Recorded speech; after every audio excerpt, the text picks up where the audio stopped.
बच्चों, कैसे हैं आप सभी। आई होप आप सभी बहुत अच्छे से होंगे, खूब मन लगाकर पढ़ाई भी कर रहे होंगे। बच्चों, ऑनलाइन क्लास में मज़ा आता है ना। आएगा भी क्यों नहीं, क्योंकि ऑनलाइन क्लास में हम कई सारी नई चीज़ों के बारे में जानते हैं, समझते हैं और उन्हें पढ़ते भी हैं। तो बच्चों, क्या आप जानते हैं कि मैं कौन हूँ? बिल्कुल सही बच्चों, मैं आपकी टीचर हूँ और मेरा नाम है मनीषा। तो बच्चों, कक्षा की शुरुआत करते हैं और पाठ है आज का हमारा भाषा, व्याकरण, बोली तथा लिपि, यानी language, grammar, dialect and script. भाषा भाषा मन के भावों या विचारों को अभिव्यक्त करने का माध्यम है। भाषा शब्द की उत्पत्ति संस्कृत भाषा की भाष धातु से हुई है, जिसका अर्थ है बोलना। हम अपने मन के भावों तथा विचारों को दूसरों तक पहुंचाने के लिए कुछ ध्वनियों का सहारा लेते हैं। भाषा की ध्वनियां सार्थक होती हैं तथा उनमें स्पष्ट अभिव्यक्ति होती है। भाषा में शब्द और अर्थ दोनों का परस्पर अटूट संबंध होता है।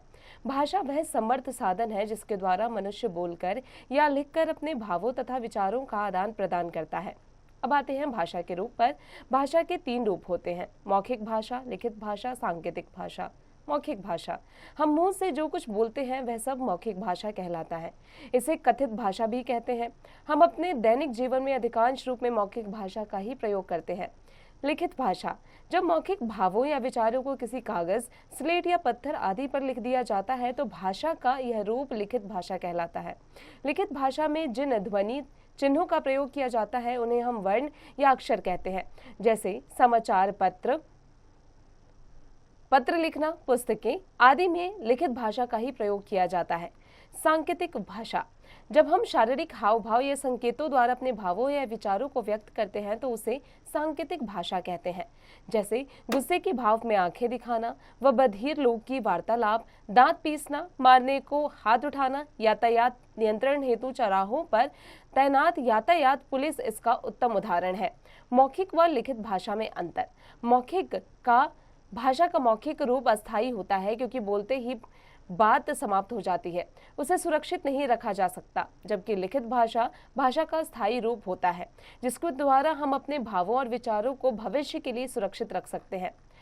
भाषा का मौखिक रूप बच्चों अपने परिवार व आसपास के वातावरण से बिना किसी प्रयास के आसानी से सीख जाता है, जबकि लिखित भाषा को सीखने के लिए अभ्यास और प्रयत्न की आवश्यकता होती है। भाषा का यह रूप बच्चा प्रायः विद्यालय में ही सीखता है। बोली केवल बोलने या बातचीत करने के लिए प्रयोग की जाती है। बोली में जब साहित्य की रचना होती है तो वह उपभाषा का रूप ले लेता है, जैसे अवधी भाषा और ब्रज भाषा। सूरदास द्वारा रचित सूरदास सागर ब्रज भाषा में लिखा गया है, जबकि तुलसीदास ने रामचरितमानस की रचना अवधी भाषा में की है। परिभाषा, भाषा एवं बोली में अंतर। भाषा का क्षेत्र विस्तृत होता है, जबकि बोली का क्षेत्र संकुचित होता है, अर्थात सीमित क्षेत्र में बोली जाती है। भाषा में साहित्य की रचना होती है, जबकि बोली केवल उच्चारण, मौखिक रूप में बोलने तक सीमित रहती है। भाषा का प्रयोग सरकारी कामकाज में होता है, जबकि बोली किसी क्षेत्र विशेष की सामान्य व्यवहार की भाषा होती है। भाषा में व्याकरण के नियमों का पालन किया जाता है, जबकि बोली में व्याकरण का कोई स्थान नहीं होता। बोली गौण है, जबकि भाषा विस्तृत है, अर्थात बोली भाषा का ही अंग होती है। भाषा में बोली के शब्द बहुतायत में प्रयोग किए जाते हैं।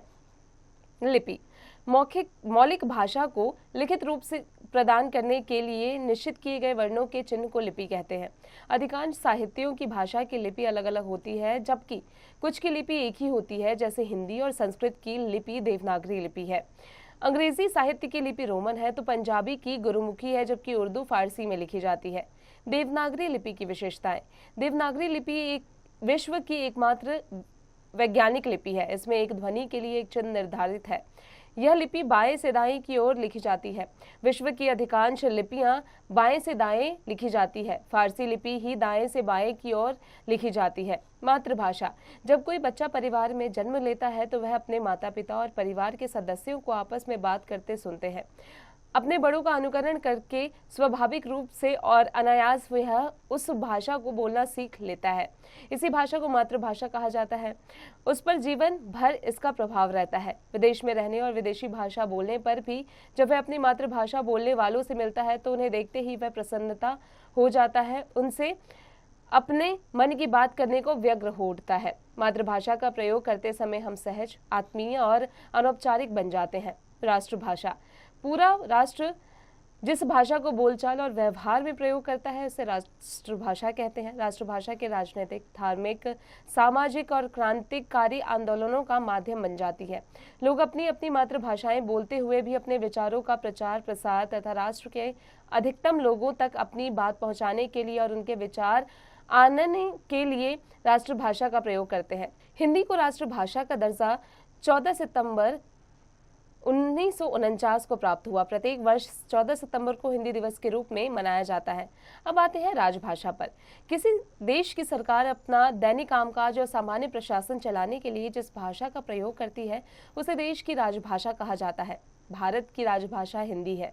भारत में राजभाषा के रूप में जिस हिंदी को अपनाया गया है वह खड़ी बोली हिंदी है। इसमें संस्कृत के तत्सम शब्दों की अधिकता है।